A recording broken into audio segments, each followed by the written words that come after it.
everyone, welcome to again to my channel and for today ay sa mga bago.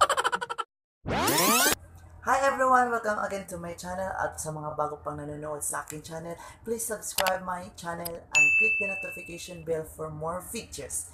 And for today's videos, I'm going to share you some words na ginagamit namin mostly dito sa aming lugar, yung dialect namin na Surigao noon.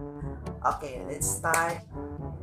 Mostly, kapag Bisaya ka, madali mo maintindihan yung words na sinasabi sa namin. Pero kapag Tagalog ka, medyo mahihirapan ka. Kaya ito yung mga some words na sa aming dialect. Okay, first word. Inday Uno. Ang Inday Uno ay, ibig sabihin nun ay, ewan ko, or in Bisaya, ambot lang. Kaya, minsan din nalilito yung mga Bisaya kasi yung Inday sa kanila is someone, name of person or mga tawag sa mga babae nila, mga babae.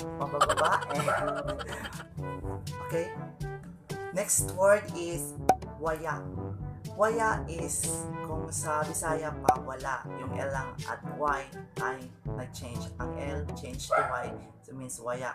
Wala, or Tagalog wala din, di ba? Okay. Next word is panaw. Ito yung mostly hindi nila maintindihan. Kasi kung sa Bisaya pa, yung panaw is something namatay na, or panaw na. Pero sa amin dito, yung panaw is yung umalis o may nilalakad lang. Next word is ajaw. Yung ajaw is something wag or basta wag. Wag or dili, ganyan. Okay. At next word is baro. Yung baro is ito, baro. Yung damit. Kung sa Bisaya pa, parang ano ba yun? Sinin naman yun. Basta, iwan ko basta baro sa amin. At yung bahay, ang tawag sa bahay namin dito is bayay. In Bisaya pa, balay. Ayan. Kung Bisaya ka, madali mo nang maintindihan kung anong sinasabi namin kasi magkahawig lang yung Bisaya at saka Surigao nun. May mga words lang na yung L change to Y, yung Y change to J. At yun lamang po, yun lang po ng mga words na i-share ko ngayon.